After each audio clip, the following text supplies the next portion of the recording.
আসসালামু আলাইকুম। আমি আজকে একটা রান্না জিনিসটা ফিরা রান্না করে দেখাবো, সেটা বাচ্চার টিফিনের জন্য। সেটা হলো এই মুরগির মাংস। আমার রান্না করা থাকে, আমাদের বাসায় রান্না হয়। তো অনেক সময় বাচ্চারা খাইতে চায় না, তখন আমি ওইটারে কি প্রসেসিং করি এটা আপনাদের এখন দেখাবো।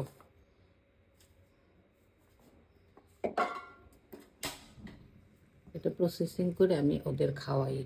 ওরা খুব পছন্দ করে, স্কুলে নিয়ে যায় টিফিনে পরোটা দিয়ে।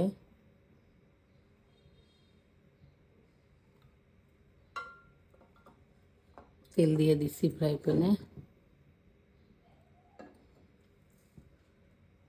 একে একে দেখাচ্ছি। একটু তেল দেওয়ার পর এখন আমি একটু পানি দিয়ে দেব।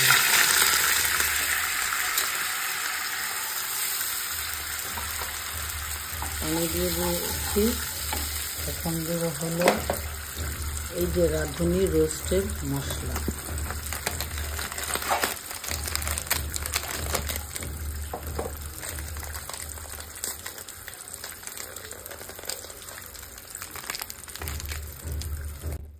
এই যে এখন দিলাম রাঁধুনির রোস্টের মশলা, এটা দিবেন।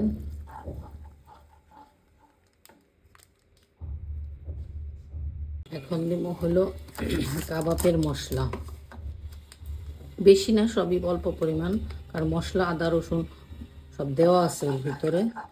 এটা হলো কাবাবের মশলা।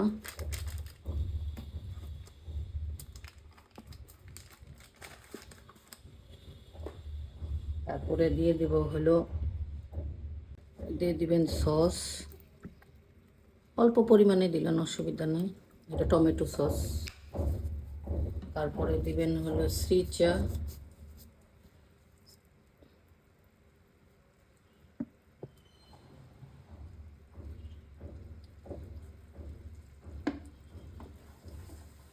শ্রীচাটা দিবেন।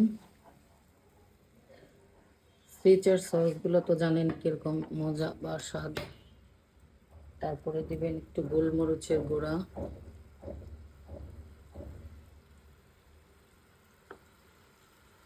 ঝাল ঝাল না হলে আবার ভাল লাগবে না।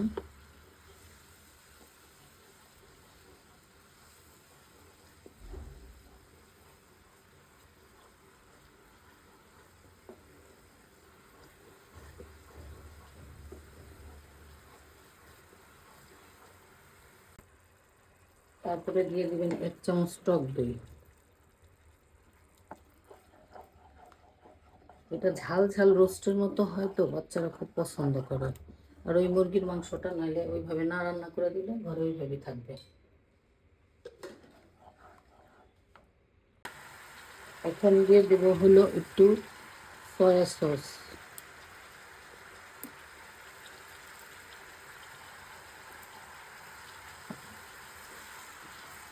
মানে জাস্ট একটু কষিয়ে নেওয়া লাগবে, মানে না কষিয়ে নিলে এখানে তো 2-3টা এই মশলা দেওয়া লাগছে।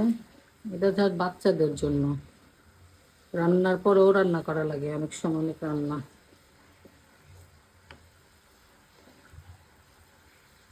তারপরে দিয়ে দেবেন স্বাদ মতো চিনি।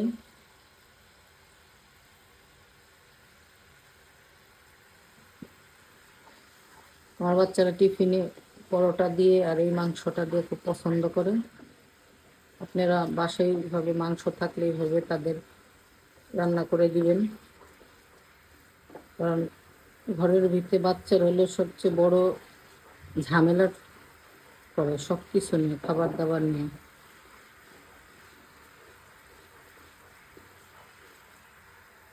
এই যে কষানো হয়ে গেছে, এখন এই রান্না করা মাংসগুলো আমি দিয়ে দিচ্ছি।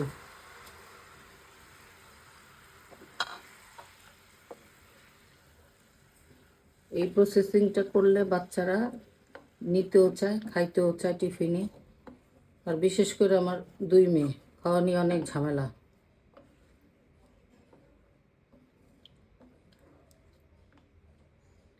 এইভাবে কি করে খাওয়াবেন, এই আস্তে আস্তে দেখবেন তেল ছেড়ে দেবে। নিবার ডিমও চুলে রাখবেন, তেল ছেড়ে দিলে বুঝবেন সেটা হয়ে গেছে, নামাই ফেলবেন।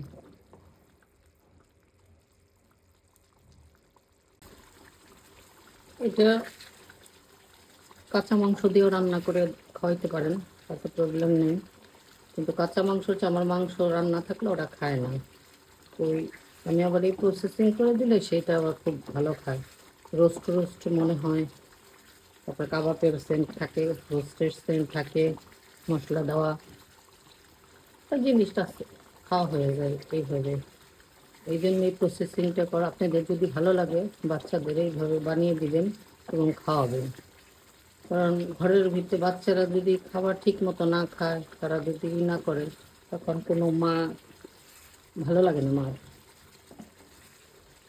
এই মশলা একটু ঝোল ঝোল রাখবেন, কারণ ওরা ঝোল খায় তো, ঝোলটাই সবচেয়ে টেস্টি বেশি। আপনাদের পরিবেশন করে দেখাবো এখন। এই যে ঝাল ঝাল রান্না, মাংস রান্না করছে রোস্টের মশলা, কাবাবের মশলা দিয়ে বাচ্চাদের টিফিনের জন্য। আপনাদের যদি ভালো লাগে এই রেসিপিটা বানিয়ে খাবেন, বানিয়ে দিবেন বাচ্চাদের। আর সুস্থ থাকবেন, ভালো থাকবেন। আসসালামু আলাইকুম।